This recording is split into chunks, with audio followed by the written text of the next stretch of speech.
Hey, kia ora koutou whānau. Welcome back to another edition of Big Hairy News, and we start with the opening graphic. Sam Uffindell said there was no link between wanting to enter politics and the apology. Yeah, right. Yeah. After I said that on the show yesterday, I was up until midnight editing and making that and doing various bits and pieces. I know I kind of said, someone make that and I'll tweet it out, but I thought, no one's going to make that, so I'll just make it. What do you think, George? I'm thinking about where this should go. Is that a good spot? Yeah, you could build a little hook for it and get it out. Okay.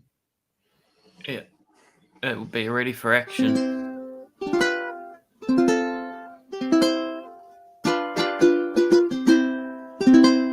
Cool. You're going to need that because Pat's going to play a song for every scandal that we have over the national government that we're about to have next year. I was just thinking, it is. I find it quite calming.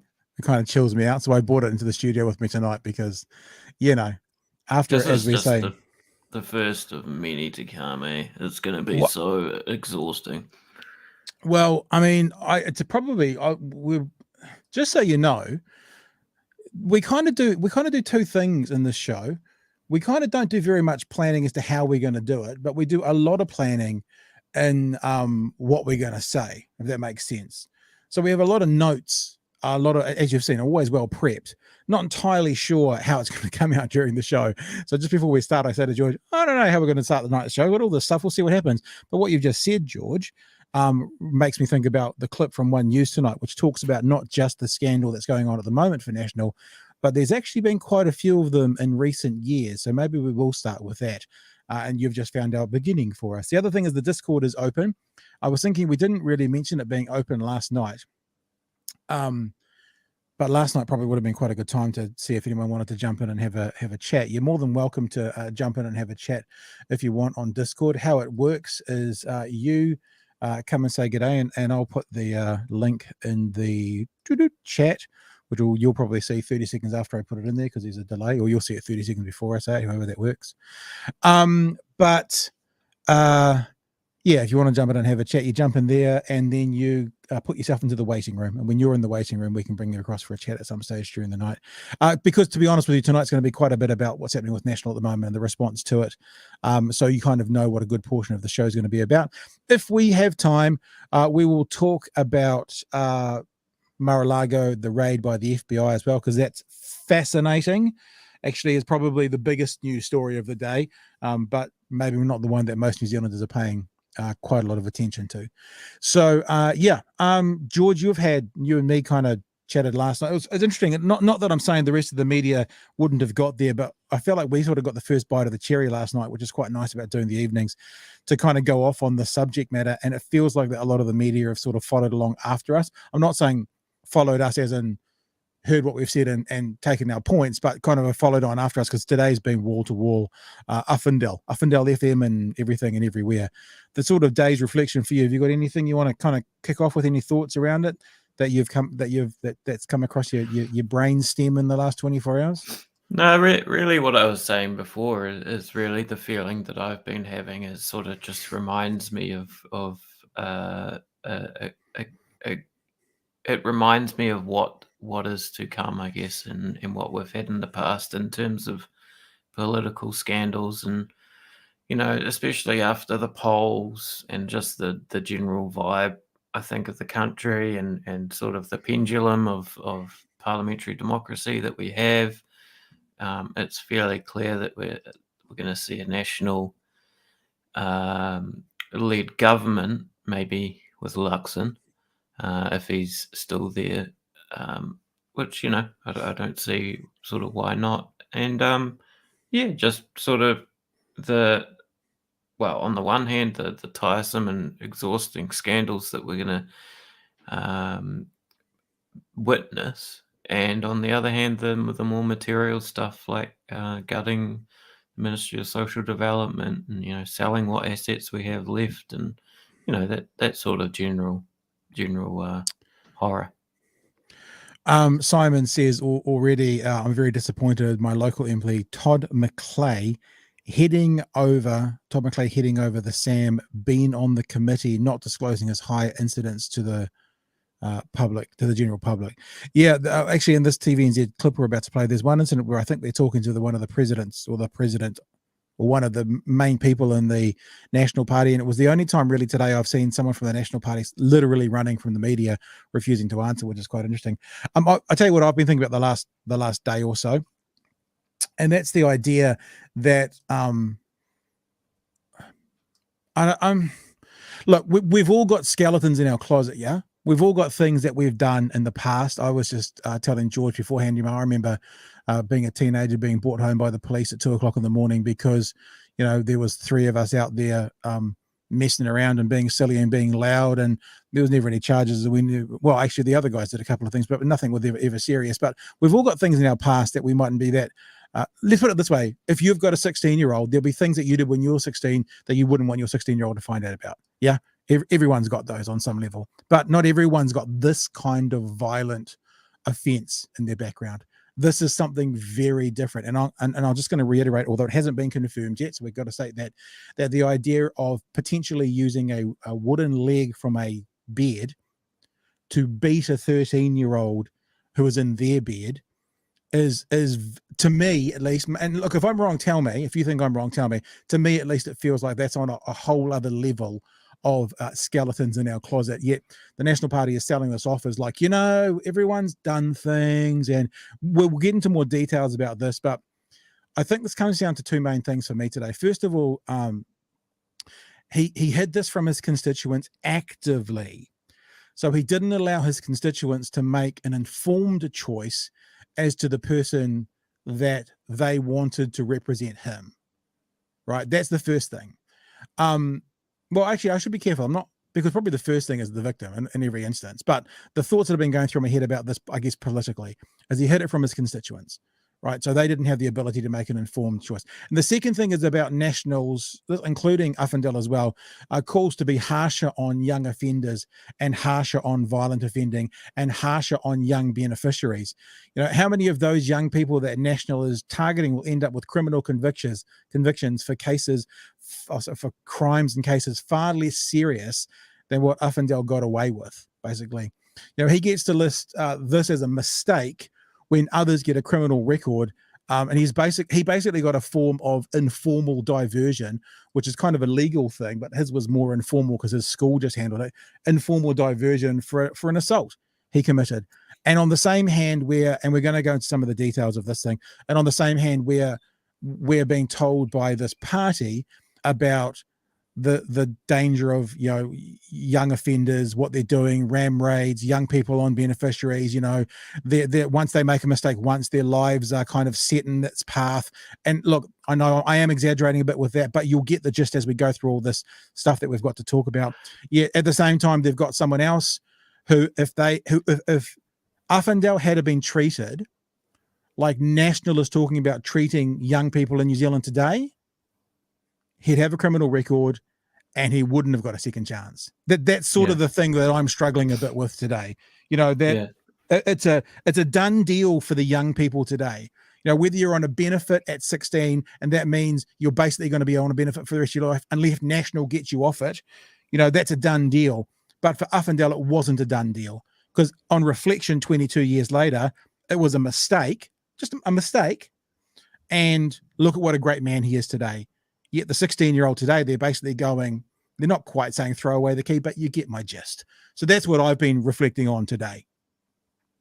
Yeah, the other thing that reminds me of that I've been thinking about and I think is important is that, and we saw this in some of the replies to your tweets or some of the comments last night, is a sort of distraction in terms of like talking about the can someone really change, or forgiveness and all that sort of stuff. That's really, I mean, we're talking about this as a political event primarily.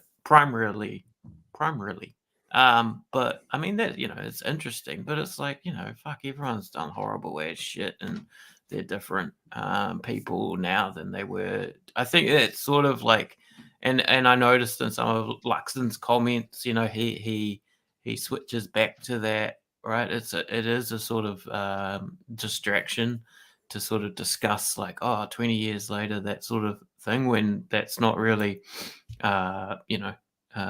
as relevant as this as a political object. Yeah, and look, and in fact, Chewy's in the comments. You can come join us if you want to. If you've got nothing to do, you've got the link. You can get in if you want to. Don't have to, though. I'm not checking you, but you're more than welcome. They want us to write it off as youthful boys will be boys hijinks, so they deny the chance to other kids. Yeah, and it's not just boys will be boys. I heard someone today say, things happen at boarding school, and maybe one of the reasons I've been so, when I say emotional, I'm not looking and being in tears, but it's raised emotion in me, is I went to boarding school, and I'm sorry, this is not just your average typical things happen at boarding school. This never happened at the boarding school I was at. We didn't have this thing about, seniors being in charge of juniors in a way that treated them like servants, like we talked about last night. So I'm sorry, and it's not boys will be boys. But I think I've heard literally boys will be boys, and I've definitely heard someone talking about things happen at boarding school, as in, a person who's, maybe it was the former principal of King's, but it was certainly someone talking with experience of working in boarding schools. And it's just not, it's bullshit. It's all bullshit. So because I went to a boarding school, Sacred Heart College represent, and it was fucking awesome. Like I said last night, I felt like I was on camp with 30 of my best mates. There was always someone to throw a football with. There was always someone to go get help with study with. It was a really enjoyable, good time, good group of guys, good school, good attitude. It's this idea of this is what happens at boarding schools is horseshit. And I wonder, and if I was lying on my counselor's couch right now, I'd be sitting there wondering out loud if maybe I've taken umbrage a little bit at this little prick, because I loved my boarding school. Wasn't King's, but I knew lots of people from King's. King's was a very different animal. There was lots of violence and stuff and bullying going on there when I was at school, which was earlier than him, but but maybe it makes me, and maybe I'm extra annoyed as I think out loud, because I know this guy, not personally, but I've seen this guy before. This Samami, self-entitled. I didn't get bullied at school. Do you know one of the reasons I didn't get bullied at school, George? Because you were the bully? Because I'm 6'4" and no one really fucked with me. Right now, I'm not a tough guy. I've never actually been in a fight. I'm also very outgoing and very gregarious, and I make people laugh and that kind of stuff. There were people who attempted to bully me. There were people who attempted to bully everybody, but it didn't really work. But this little smarmy prick isn't the kind of guy that would bully me, but he'd go use a wooden leg from a bed, allegedly, on a 13-year-old boy who was helpless. It's the utmost in cowardice. And yes, look, I do want to talk about redemption. I talked about the White Ribbon Trust, about having them on today, and they might come on during the week to talk about how someone gets redemption after, committing acts of violence or being a violent person. And that is part of the story. But to me, it feels like the only redemption we're looking at the moment has been thrust upon Mr. Uffindell because this has come out. I don't believe him. My personal view, right? It's I could be wrong, but I don't believe him. I don't believe that he's so sorry because of what he did. I believe the emotional state you see him in is because he's been outed. That's my honest held belief. I don't believe that he is someone who is generally remorseful. I don't believe, as you saw, we made our thing last night. Can I find it now? I don't believe that he made the apology purely out of the goodness of his heart. I know they're talking up, it was before Simon Bridges retired, etc., etc. But you know what? I think it was at or after Todd Muller retiring. And no one in the fucking mainstream media, and they've annoyed me today, has asked the question, we realize this was before Simon Bridges retired, but had you made a decision to get into politics? He mightn't have made a decision to run for Simon Bridges' seat, but if he'd made a decision to get into politics, if he'd had the conversations about saying, I want to be an MP, even if it was a year before, that's why he went and cleaned it up. That's what I think. He was chairman of the Papamoa, national board or something like that, right? Yeah, but this was never going to come out unless he was going to run for Parliament, right? Yeah, But yeah, just right. because it Like, was a year get into before politics Simon, as in yeah, become an MP. Yeah. yes, correct. That's what I'm meaning. So to be clear, my personal belief, thinking this through, Occam's razor, using this as a logical connection type thing, the fewest number of assumptions, is it feels to me like maybe he decided he wanted to be an MP, and this was something he needed to tick off. Because he's had opportunities to mea culpa and he's chosen not to. One of the things I asked White Ribbon Trust today, and we probably still have them on, so we'll keep our powder dry a little bit, is to be redeemed, to get redemption, to show contrition in what you have done. It feels like me, there's probably steps you need to go through. To me, it feels like he's gone through none of them, right? He offered an apology that the victim has said it's in stuff.co.nz yesterday, he now thinks wasn't genuine.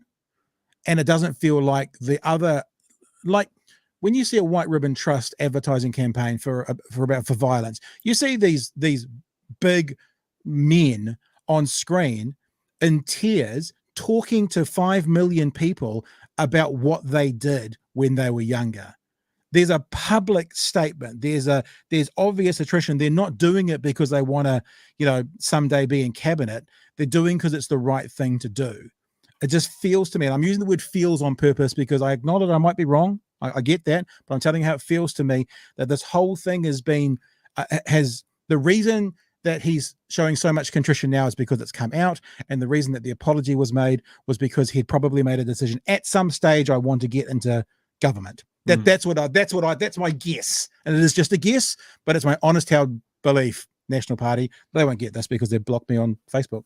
So anyway, and that's what made the victim come forth, right? Like, this struck me, the comment that the victim made, and the victim says basically that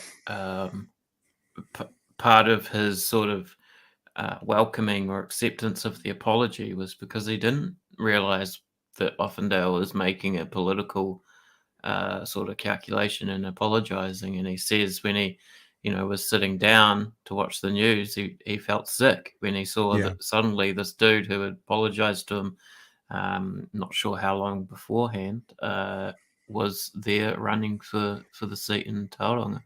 Yeah. Look, I just, there's a lot of things we don't know, but I'm a little bit annoyed with the media, and I put some tweets out today. Look, I'm sorry, I'm going to bring up some of my own tweets. It does feel a little bit like look at me, but what I realized what I do sometimes is I think in my Twitter feed, and so I'll send something in my Twitter feed, and it's actually a thought that I'm sort of composing, which I then want to talk about tonight. So I probably will bring some of the things up to remind me what I've said today and to come to them. But there's some things that I think the mainstream media have missed out on, especially pushing Leader Luxon on several parts of this as well. Most importantly, CRS Cam wants to know what wood is that in the background. I mean, we better get to the important questions first. I actually have no idea. It's not real. It's a green screen. No, I'm just kidding. It's pallet wood. I don't know what it is. I actually bought it off a photographer who was using it for weddings. I had 2 massive walls of it in my bigger studio before COVID hit, and then I had to cut it all up and cut it down. And me and Jason, if he jumps on here, he'll probably be on at some stage, built the wall and turned it into a little set. And it's only, the wood wall is only from here to here. It's only 2 meters wide, so it's not the whole downstairs room. It's literally just a faux wall. Well, it's not faux; it's a real wall, but it's just a set behind me.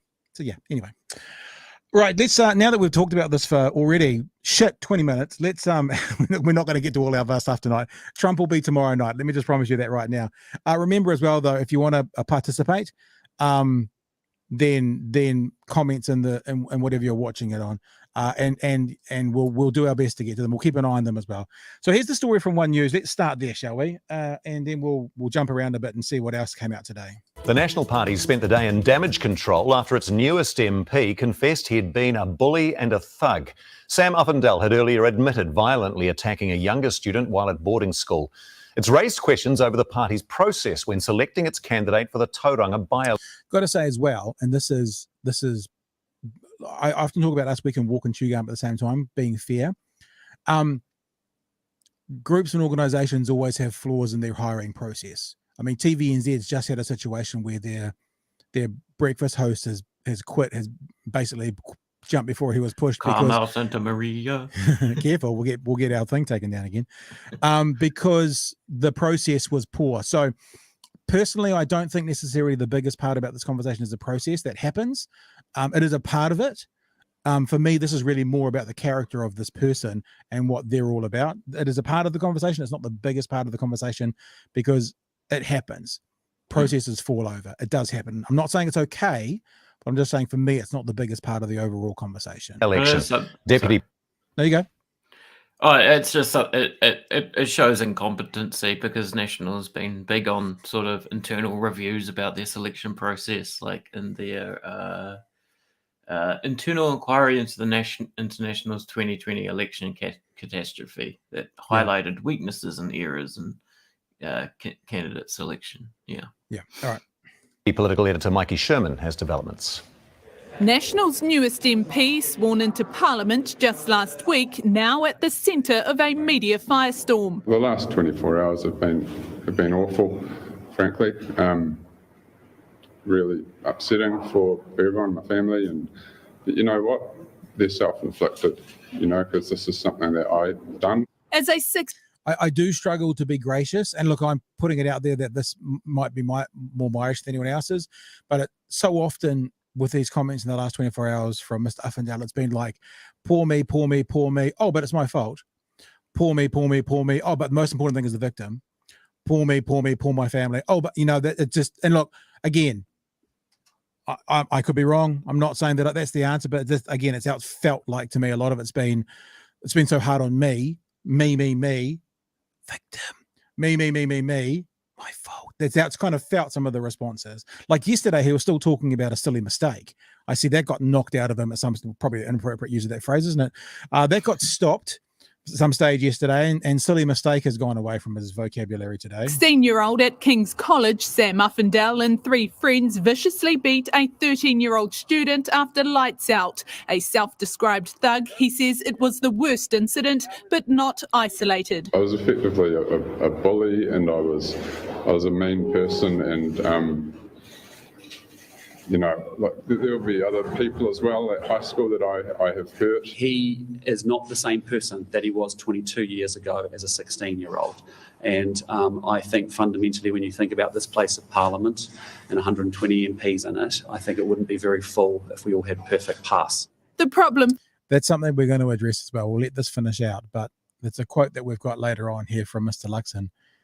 I don't think any voter, any reasonable person would expect a perfect past, like I said at the start of the show. However, there's a pretty big difference between, we've all got some skeletons in our closet, to several of us got legs of a bed and attacked a 13-year-old with it. To me, it is a skeleton, but it feels like maybe if one person's got a skeleton, it's a femur, kind of sitting at the very back of their skeleton, back of their cupboard. And this guy's got like the skeleton is the biggest thing in the closet. It's probably still got some kind of flesh on it. And it's a very different animal, that skeleton, to someone who, I don't know, maybe got picked up by the cops when they were 16 because they were a bit drunk on the street, but, we're just being idiots sort of thing. There's a difference. There are layers to our skeletons in the closet, which means there are layers to no one expects to have a perfect background, in my opinion. And there he seems to be preempting more stories, right? Yep. Which I'm sure are in, that there are reporters right now talking to people from King's College when he was there, and that we will get a bigger picture of this. Oh, look, I still say, and I know that the leader today has said he has his confidence. I don't expect he'll last, and I'll get into that in more detail shortly. For National is that the party board knew all along, including new President Sylvia Wood, but kept it under wraps. You were part of the selection process for Sam Uffindell, weren't you? Did you make a mistake by not informing the leaders about that? Christopher Luck. I got to actually say that's a really bad look. One piece of credit I will give them for, although I think some of their appearances in front of the camera have been bullshit, but at least they have been in front of the camera. Like they have come out and talked to the media. The media has dropped the ball in several places, but they have done it. Whereas that look by the party president running away from the questions, I think that's dented a little bit this we're here, we're open, we're talking about our mistakes situation that Mr. Luxon's been talking about quite heavily. So yeah, I don't know quite what happened there, but it would seem that seemed to be off message for what they've been saying as to how they're dealing with it. That one bit there, maybe. Luxon left blindsided. Should she have told you about this? Look, as I said, it would have been good if the party had been able to inform me properly before yesterday. MP Todd McClay was also in the loop. Look, it's not my role as a campaign chair to talk directly to the leader about things that has happened in that selection process. It then goes back to the party and it becomes their responsibility. It's another blow to the party's candidate selection process in the wake of badly behaving former MPs Andrew Falloon, Hamish Walker and candidate Jake Bezant. This latest bombshell is leaving national MPs with a bad case of deja vu. Oh, look, obviously that's disappointing, but the reality is that's an issue which has come to light. He's obviously apologised. To me, that was a very sincere thing to do. Tauranga voters, it seems, prepared to forgive. I think he should stay. I don't think it's a tuck-out sort of offence. Probably not enough to make him go. You should stay. It wouldn't have affected how I voted, to be honest. He's going to have some pretty close eyes on him, that's for sure. A brutal welcome to the world of politics for the former bully turned Tauranga MP. Down, sorry, dude. Interesting mix of people for the Vox Pop there in Tauranga. What, you mean all middle class and white? Is that what you mean? Yeah. The age range, you can just you imagine. I just think as well, and look, I'll say it again. I believe in redemptive stories. You know, I really do. Like I've worked in my life with people in various organizations who have been literal rapists, literal murderers. Right. Mm-hmm. I've worked with people like that, and their stories have been a part of their redemption. So I'm not the person who's going to go, you know, sort of the opposite of what National Party policy is at the moment. You know, once you're on a benefit, you're always on a benefit unless we fix the problem. That's not me. But I also believe in truth and honesty and a genuine redemptive story. This feels like someone with their hand in the cookie jar who's now scrambling to try and prove that they're a changed person. Then he may be a changed person, let me get that right. But the reason he's trying to prove it is because he's got caught, not necessarily because he is. You know what I'm saying? Yeah. All right. Shall we have a look at Mr. I'm just trying. Let me just have a quick squiz here because we've got a lot. And let's have a look at a couple of things said to Mr. Uffindell this morning, because there was a lot of footage here that we can use through the night. Any comments that are coming that we want to? Lisa Owen ran rings around Luxon this evening. She's so good. Had him on the ropes. Yeah. The thing is, there's no. And I said this last night. I'll say this again. He has to go, right? And if he doesn't go, that's a huge mistake. And I'll tell you why. It's called the Tony Veach theory. Now, I told this story last night, but I did it at like after 11 p.m. So maybe some people weren't here. So I'll tell it again. I was working at News Talk ZB when the news about Tony Veach having broken a former partner's back or cracked bones or whatever the technically correct medical situation is came out, right? There was a period of time and then Tony was re-employed by Radio Sport. So on the floor we were on, one studio was News Talk ZB, right next to it was the Radio Sport. Glass walls, we could look in and see each other, and yeah, that's how we rolled. Every time that something, and it was typically the NRL, I can actually remember a story about an NRL, a rugby league player who had just spent time in prison, came out of prison and was signed by an NRL rugby league team. And the hosts in this particular show on Radio Sport were like, if you have been to prison, you should not get another chance to play for the NRL again. And of course, what happened was the phone lines went crazy and they went, oh, have you heard that guy that works for your station called Tony Veach? If you think that the rugby league player shouldn't get another go, what are you guys talking about? So every time it came up, anything to do with violence or anger or, you know, toxic masculinity or whatever, the radio station got inundated with calls because they'd re-employed Tony Veach. What's going to happen here if they don't get rid of him is every time there is something about youth offending, about violent crime, about being soft on crime, about ram raids, anytime any of that stuff comes up, and Chewy's joining us, anytime any of that stuff comes up, Luxon's going to have to defend Mr. Uffindell. So they have to get rid of him. If they don't get rid of him, then this is going to be dogging them. And it's not, I mean, Simon, what's his name on the AM show? Simon Bridge. Is that his name? Bridge? Said this morning, oh, this will go for 2 or 3 days. No. If he stays, if you want to come in, Chewy, just come in, brother. If he stays, this will go until next election. There's no question. G'day, mate. I have feelings and thoughts. Sure, he wasn't due to join us tonight, but this is what we love about this show. Go for it, mate. Look, this is yours. We'll sit back. Guy. I mean, how? I've said before, the idea of a shit onion. Every layer is just more shit. This is what it is. This guy sat on this for 20 years. He's fucked off somewhere else. Come back. I'm going to have a go at getting on the public tit and being an MP. I better get my house in order. I'll ring up that dude that I beat with a chair leg. That'll give me a clean slate and it won't possibly come back to bite me. He goes international.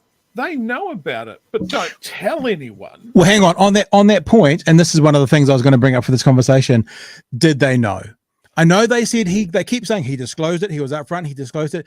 Did he disclose I beat a 13-year-old with a chair leg, or did he disclose, I got into a fight. I shouldn't have done it. I was wrong, and I got expelled. Shit cunt at school, but yeah. Because if it was the first one, which I suspect it wasn't, because he's now saying I can't remember whether I used a leg or not. Because if he said that, if he said that, and National still put him up, then that National Party should never be in the halls of power again. So I suspect he didn't fully disclose. Here's what I think about that. If you can't remember whether you used a chair leg or not, it means you can't remember which event this was. Or you can't remember what you used in that particular incident. So here's the second. Let's peel back another layer of shit here. National go, maybe we should check in on this. Maybe there's some people we could call. Maybe we should do some fucking, what do they call it? Black hatting it? Red team. Let's see what we can dig up on this guy before we give him Tauranga. And they did it. And everybody's gone, oh shit, well, we'd better stand by him, right? But they don't look at their history of other people that they're bringing in. What is this, number 8? Is this the 8th candidate that they've had that has been like a serial sex pest? Someone that's been fucking texting underage girls, recording people, dodgy business dealings? This is the pool of talent that they're drawing out of. How long does it stick around? Let me just throw something. Let me throw something there. Sorry, I'm not interrupting you, George. You can go for it. But let me just throw something there, because that point you just made about the black hatting it, right? This was from the press conference that Christopher Luxon did this morning, and he was asked about who spoke to Sam, who did the character, who did the reference checks, and this is what the leader said.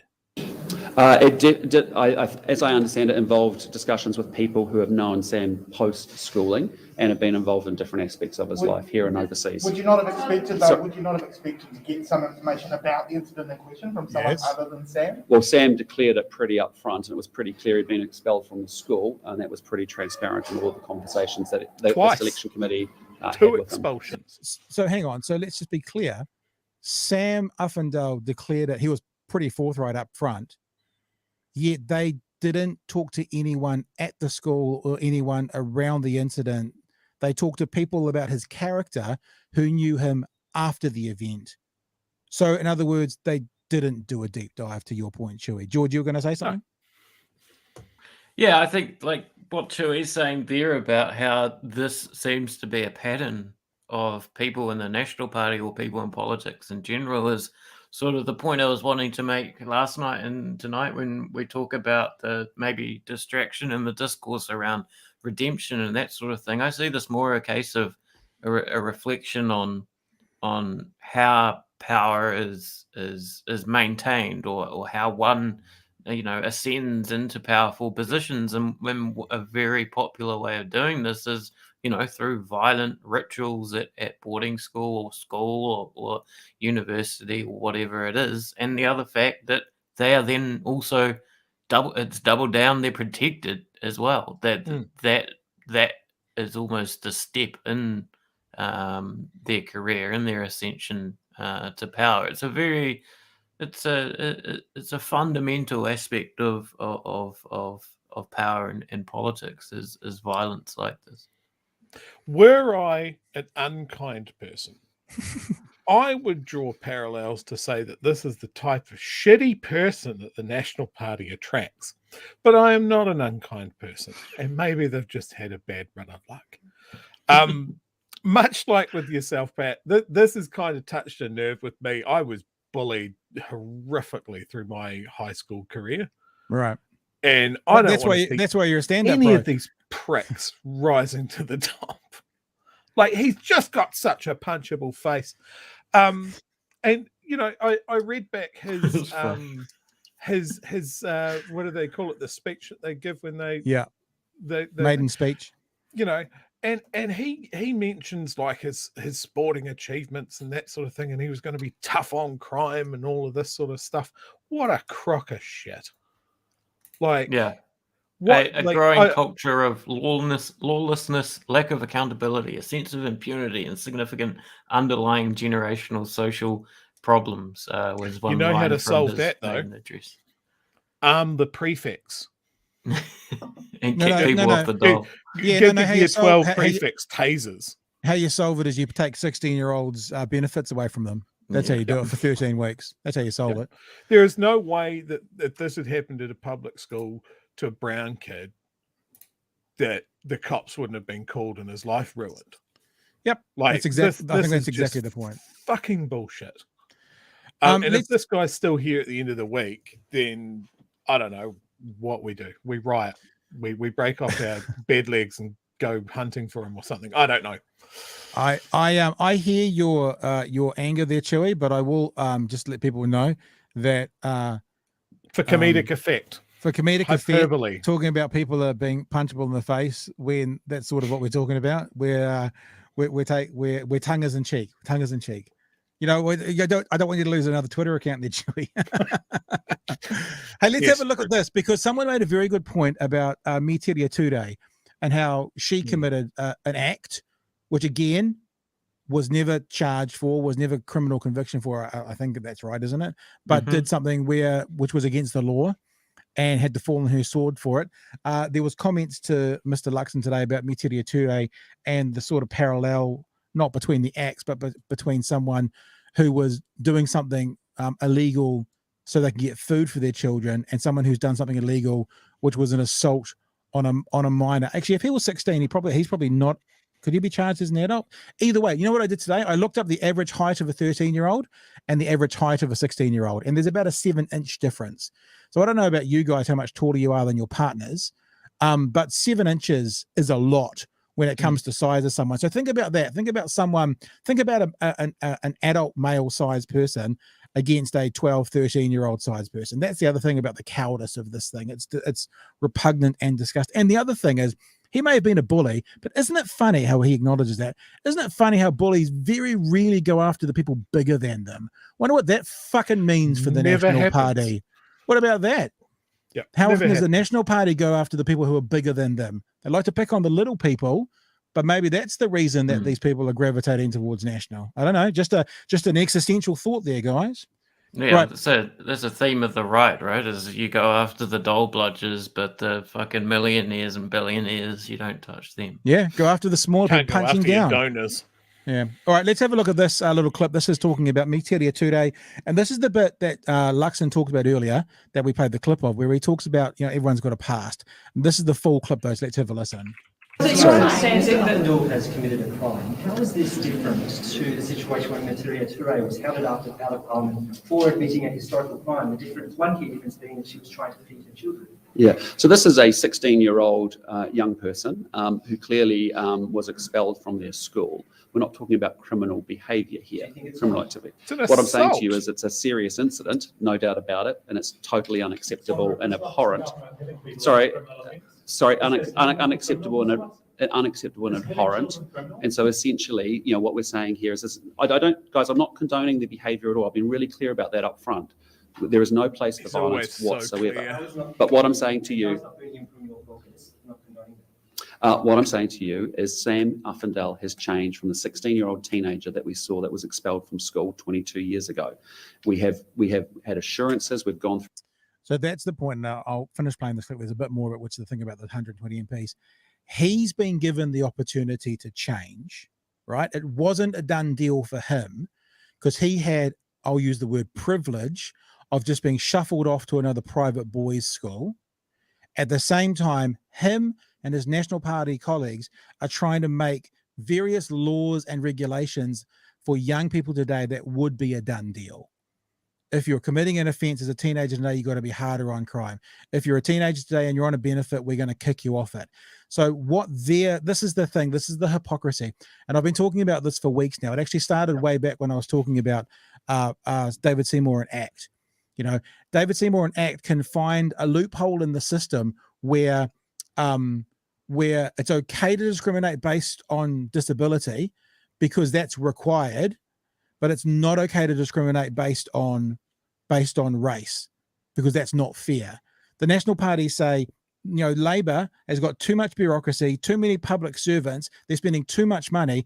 Then in the weekend, they announced a new massive initiative for individualizing youth programs at WINS, which is going to add a whole new layer of bureaucracy, a whole new layer of cost. So when they're spending it, it's financially astute and good decisions. When Labor's spending it, it's wasting public money and it's too much bureaucracy. National goes, we need to do this and this and this with young people because we need to be the ones to get them off their welfare. We need to be the ones that takes them away from the like guaranteed path they're going to take in life because they've got a guaranteed path. At the same time, they're talking about this other person who turned their life around because he had the opportunity to turn his life around. It's the literal definition to me of climbing up the ladder and pulling it up behind you. He got the privilege that they're not affording other people. So either they have to give those other people the same privilege or he has to pay a more serious consequence for what he's done. But I will constantly be frustrated. And this, you know, you can't have your cake and eat it too. And basically, you know, one rule for you, one rule for us, one for the rest of the world. And it's horrible. It's horrific. Sorry, I won't play the next bit if you guys want to jump in on that first. Yeah, this is just quickly on the Toure thing, which I'm still fucking, like, even after these years, still incredibly just, it infuriates me, that whole debacle, especially because of people who are supposedly allies basically fucking backstabbing her as well. And especially considering that she was one of the best, most, in terms of recent times, best on the Green Party. But all she did was like lie about having a partner, which is a bullshit fucking thing that they have on the benefit as well, in terms of the penalties you get for having a partner. And, you know, fucking, I bet you half the people on the benefit are fucking lying about that anyway. You almost have the responsibility to lie about some things when you're on the benefit. So the scale and the punishment that basically she got years and years later just doesn't compute, to use one of Luxon's phrases today. Yeah, and with her, National smelt blood in the water, and they came at her hard. But, you know, just linking back to what Pat was saying there about the double standard that seems to come out of National, is Paula Bennett. You know, she had all the benefits that were available from the state at that point, and she made sure that she pulled up the ladder on every single one of them. And then you've got Bill English double dipping on accommodation supplement while he was in the house for years and years and years. These guys just keep doing the same shit, and we keep letting them do it. Yeah. And then they're like, oh, yes, but we're trustworthy. You can't trust the other guys. It's like, we can't trust you. But this is the shell game. Yeah. And look, to be honest with you, to be really fair and frank, if Labor was in the opposition, they might be playing the shell game too. But because it's National in the opposition, they're doing it. And it's look away from what we're doing, listen to what we're saying. It's look at this big number, which sounds scary, ignore the smaller details, which actually explain what's going on. It's young people need to have more serious. Look, I'm going to break the middle of the thing. I'll bring up some tweets that have gone out from National over the last few years. I did a bit of research, guys. I did a bit of research. So here we go. This is from the National Party 2017. We will crack down on youth crime with instant fines for parents of under 14s unsupervised on the streets at night. We will introduce a $60 million package over 4 years to deal with the most violent and recidivist young offenders, like bullies at schools who punch people, tackle people, and attack them with chair legs, and more seriously, and reduce reoffending. So that's what they say. Let's pay attention to our policies. Ignore our new MP, who actually fits all these bills, but has been given a second, who knows, maybe third, fourth, fifth chance in life, probably because he got money behind him. I don't know exactly how much he is, but to go to Kings, you need to have a bit. Probably, let's be honest, because he's white, and probably because he's the person that people want to look to give second chances, not the people want to walk on the other side of the street from. Good at sport. Good at sport is often a get out of jail free card to all sorts of horrible behaviour at high school. That was certainly the case with my bullies. From the speech in the weekend, Mr. Luxon said, taking aim at young people who have been on welfare for more than a year, he said, you might have a free ride under Labor, but under National it ends. Excuse me, a free ride? So hang on. Someone gets to commit a violent crime and gets to put it on their CV as a mistake, right? Someone else gets to commit potentially a lesser crime and have a criminal record. Who's getting the fucking free ride here, Mr. Luxon? No. Who's actually getting it? Also from that same speech, he told Morning Report there would be consequences for young people not meeting their obligations. This is of the welfare idea. Currently, if someone doesn't meet their obligations, their benefit could be cut by 50% for 4 weeks. Their benefit would be stopped for 13 weeks if it happened again. There would be consequences for young people. I'm sorry, being asked to leave a school after it seems you've beaten someone with a chair leg is not let's put it this way. It's not a consequence appropriate to the level of your offending. It does feel like a free ride to me. They have this person within their ranks getting a free ride. He will keep getting asked questions for the next 12 months about it unless they get rid of him. That's why I think he has to go. They'll get rid of him. In fact, if he stays, it'll benefit Labor. But I still think he has to go from a political point of view. It shows the power of institutions as well, right? I think it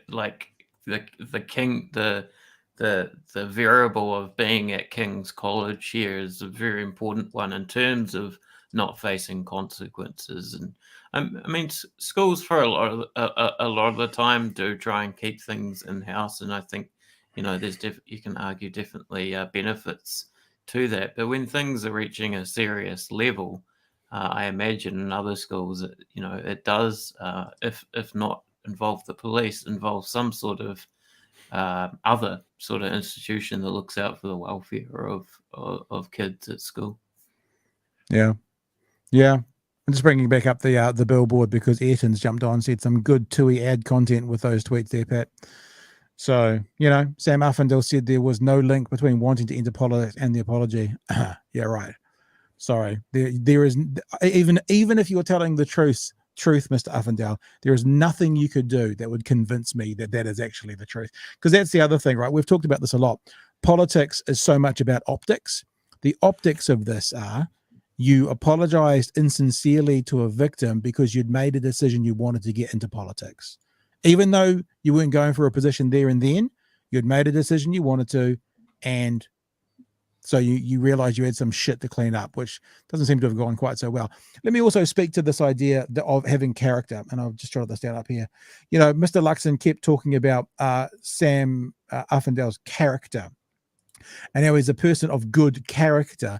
How do we define someone of good character? Yeah, I mean, the example that was given out on the AM show this morning. Maybe we can play it. In fact, let's play it. The BOP, the Bay Plenty Times, in his and as a part of their obviously focus on the candidates, asked him, what was your biggest mistake? And this is, to their credit, the AM show pressing him on that. Okay. Were you entirely transparent throughout the campaigning period? Because the Bay Plenty Times asked the candidates a series of questions at the time. And one of them was, what was your biggest mistake? And so, for example, the ACT candidate, Cam Luxton, said he raised his drink driving conviction. Your answer was not coming back to New Zealand sooner. There's nowhere we'd rather raise our kids. Do you maintain that that's your biggest mistake? look, I think what I gave there was a light-hearted answer to something which I probably should have thought more about, and but I also, given that it had a significant impact on someone else, I didn't know whether that was the right platform to be bridging that. Look, the opportunity was definitely there in the by-election to go through with it, and I wish that I had have. But when you say go through, talk about it, be more transparent. But I've been totally transparent with the board. I'm totally transparent with you guys now. If this is true, if he's been totally transparent with the board, this is a bigger story even that's being made of it right now. If that's true. That's the onion. Because if he's been totally transparent, i.e. chair leg, potential of, etc., and they've still selected him, then this is a much, much bigger story. Like, my expectations are I've been totally, totally transparent with the board means I told them I got expelled for getting in a fight or for beating up a younger kid. That's what I think his totally transparent has to be. If it's anything more than that, this is actually a bigger story than it's been made of already. We just finished this clip, It's got about 20 seconds to go. No, I'm not running from this at all. I take full accountability for what happened. I own it. I was 16 years old. I'm not a perfect person. I make mistakes like a lot of people do, and but I've learned from them, and I'm a lot better person as a result. And I'm trying to live my life as a responsible adult. Have you? There you go. Chewy or George, either one of you, jump in, brother. I'm just going to say, this has got a lot of attention over the last couple of days. How many other people are going to speak up? Yeah, there'll be more. How many people who have worked with this guy are going to bring up the fact that he was a horrible workplace bully or something like that? Also, I just jumped onto National's Twitter page, which, as you can imagine, is a complete dumpster fire. I just want to chuck this one up there because it's gold. Oh my gosh, that's some spicy content. That is some spicy content. Oh my goodness, youth! I should read this out loud because there'll be the audio podcast. A what do you call that? Is it a meme? Probably is a meme. It is a meme. A meme. Youths. Is that that's Drake, isn't it? A picture of Drake dancing, saying youths bludgeoning on the dole, bludgeoning youths with a pole. So yes, that's pretty, and that's the reason. And look, like I'm saying, I'm just looking at this now. This statement is just a politically based statement. Is he's got to go. He can't stay because those memes will do damage and will continue on. So there's just no way. Is he going to have a shred of integrity and go, I'm doing damage to my party, I'm a dip out, or is Luxon going to have to go, you are damaging the party, get out? We are asking you to leave. I'll tell you what, there's two possibilities here, yeah? The first is he's gone, right? The second is they actually call another by-election and they go, it's only fair that now the people of Tauranga know this, that we give them the opportunity to do it. Now, I think that's highly unlikely because if they did that, they'd then be criticised for the cost of it, and you will know how much National wants to put up the false appearance that they're the money savers. But they seem to me to be the only two logical outcomes. Other than that, all other outcomes are bad, all of them. No matter what. I mean, they're all bad anyway, but all the other ones affect the party for a lot longer than those two. I mean, even if they ran another by-election and he got in again, that would still impact the party, but at least they'd be able to go, it's out in the open, and the people of Tauranga still decided. They'd at least be able to say that. If they did, they probably fucking would too. I also think, and I want to put this up, one of my tweets up today, and I apologize, I'm not trying to be narcissistic about my information, but I was a bit disappointed with the mainstream media because these guys get access to people like Chris Luxon, and to me, they missed a really obvious question. And look, I know this is a little bit of a dramatic question, so just let me get it and explain through to you what it is. Like, they're asking shithouse questions, and this is one of the questions I would have liked to have heard asked, or asked if I was in the scrum. Mr. Luxon, you acknowledge that Mr. Uffindell's actions were an assault, because he did say it was an assault, albeit one he wasn't charged for as a criminal act. So in other words, that's when he was saying it wasn't a criminal, what he was meaning was he wasn't charged in a criminal act, right? But it was an assault. And I would like to ask Mr. Luxon, have you ever assaulted someone that wasn't deemed a crime? Now, if this is part 2 of the tweet, if this is something from the past that we can move past, that raises the question, what's in Mr. Luxon's and other national MPs' pasts that could have been crimes, but for some kind of informal diversion that got put in place to make it just a mistake for them rather than a criminal record. Now, I also acknowledge you could ask any Labour MP this as well, right? I'm not saying that this is a national-only question. You could ask any MP this. If what we're saying is this is a mistake from the past and we're moving past, and you can now see how much the public deplores this, then what about others? I'm going to do some conversations with mayoralty candidates for Dunedin's thing. I think I'm going to ask them, here comes the Uffindell question. You know, what's in your past that could have been a criminal activity but didn't? I mean, most of us have probably got something, you know, and I don't know, I'm not saying any of these examples are not necessarily what I've done, because I've never drunk drive, for example, but, you know, someone's had a beer too many and they're drunk. Technically, that's a crime. Someone's gotten a fight in a pub with another adult because they've both been drunk. Technically, there's probably a crime there. So most people have done something somewhere at some stage. Yeah, absolutely. But this is another level, right? You know, basically an assault on a child by a young adult, 16, young adult, certainly old teenager, potentially with a piece of wood, feels next level to just that. So, but I think that now going, well, if this is out in the open and this is a mistake from the past, what are your mistakes, Mr. Luxon? What are your mistakes, Mr. Mallard? We know most of those because, you know, he's a bit of a nightmare, isn't he? You know, what are your mistakes, Mr. Bridges? Whatever they are, because if you can just move past them, and if it makes you a better man, which is what Uffindell said, if it makes you a better man, then why would we be concerned about talking about them? Yeah, I don't think it's a beat-up question, because it does show that you can get your shit together after being a crappy teenager. But it also, there's a world of difference between I shopped at a chocolate bar and got picked up by the constabulary and taken home to a very angry mother. Don't look into the specifics of that story. It's not relevant. To participating in an assault with a bunch of other people. You know, it's not even like getting in a fight at school because somebody said something. It is, you've conspired with other people to victimize something. It's just, it's such a step over. And you don't, like, I mean, I remember going back to Timaru once and having one of my high school bullies see me in a bar. And the moment he worked out who I was, he crossed the room and apologized, because he'd ended up marrying someone, and she apparently never let him forget what a horrible bastard he was in high school. Now, he wasn't running for office.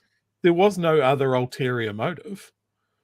But yeah, it's just like we keep on coming back to this thing of like, you had fucking 35 years to do something, and you did it a couple of months before you ran for office. You don't see why people don't believe you. Let me bring a context as well when I say people have things in their closet. So, Chewy, what you're talking about, this hypothetical stealing a chocolate bar and getting brought home by the cops. Chewy might have frozen. What's the worst punishment that could have come with that? You know, probably not much. Probably the worst for shoplifting is probably in a courtroom with a judge and getting told off by the judge as a child. What's the worst? What's the worst that could happen for an assault with a weapon, which is what a chair leg would be? And assaulting a person that uses anything as a weapon, everyone is liable to imprisonment for a term not exceeding 5 years. So I'm just saying that brings context, and I'm not saying that a 16-year-old would get 5 years in prison, but the actual act of assaulting someone with a bed leg, this is me bringing context to how it's more serious than, you know, Chewy's hypothetical, which never probably really happened, about stealing a chocolate bar or whatever the thing is. That shows how serious it could be.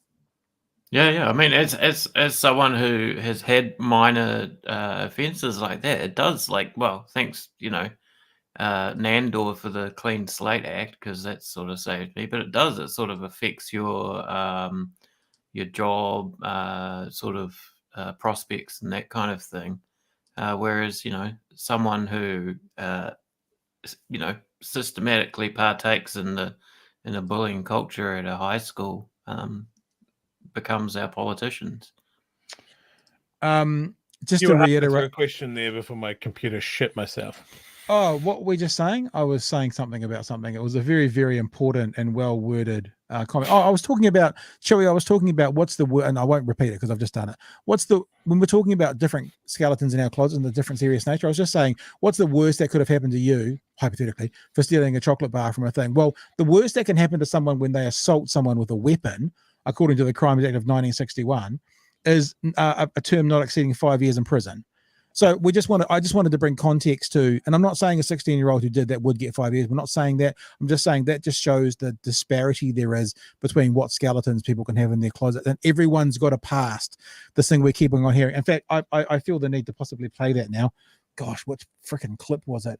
About it's this one. It's the one at 22 minutes. It's probably the last one.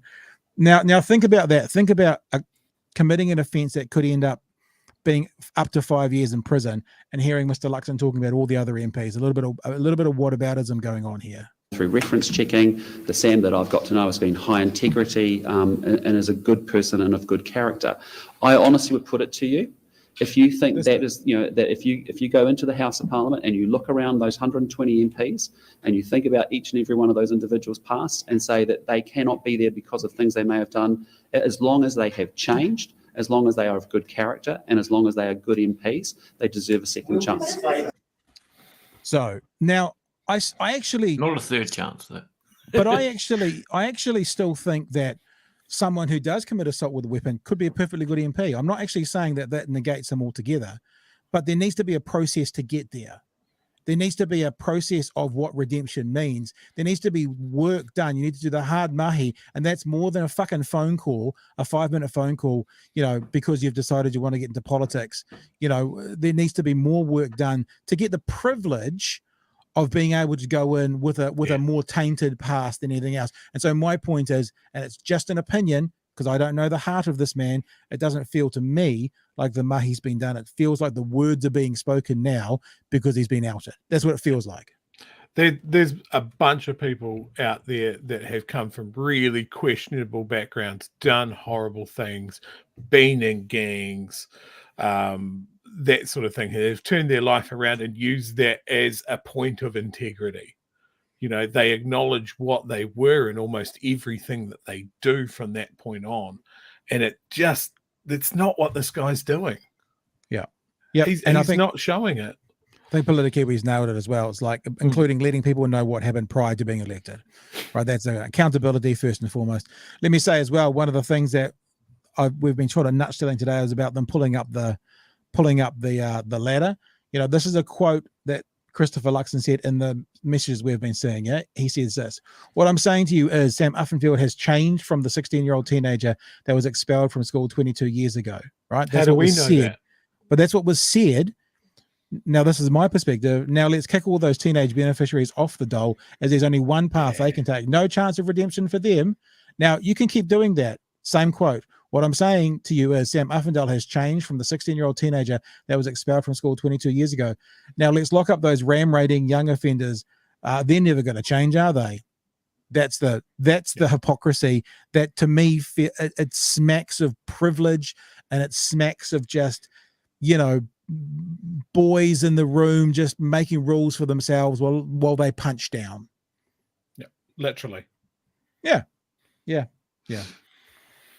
Is there anything else we want to cover off on, guys? Is there anyone out, any good comments we need to put out there, or are they all crap comments? No, I'm just joking. They're all winners, and we can't put them all up. Yeah. I don't know. This is going to be a shit show over the whole of the week. What do you boys reckon? Is he gone? Is he gone? Next 4 years. Next 4 years, Chewy. But is he gone? Do you think he's out of there, or do you think they're going to try? Because they've got two things, right? He's either gone and they move forward and they say that was a mistake, or they keep him there to save face, to prove that their system works and their people are redeemed. Which way is it going to go? What do you think? National's always been a fan of the 90-day trial. Maybe that should be the thing. Should do a couple of shifts in Parliament free as a trial. Yeah, look, I would think if he wants to make this go away, he falls on his sword by the end of the week. Right. get some. But otherwise, people just keep dick slapping Luxon with, yeah, but you said, yeah, we've had another person come forward. We've had another revelation. If he resigns, if he falls on a sword, does that mean another by-election kicks off? Because that could be another reason they're going to try and keep him, because Labor's actually been quite, do you realize, have you noticed Labor's been quite quiet about this? And I think good on them. Good on Labor for being quite, I actually really looked around for some kind of argy-bargy to see if we could put it out there as in, Labor's been quite quiet. And I think that this is sort of, I don't know if it's evidence, but what it seems, I mean, I think Labor would be the party at the moment that does talk about these teenagers can be redeemed. They're the ones that are saying it. So for them to come out and try and slam Uffindell would be a bit hypocritical from their side. They haven't.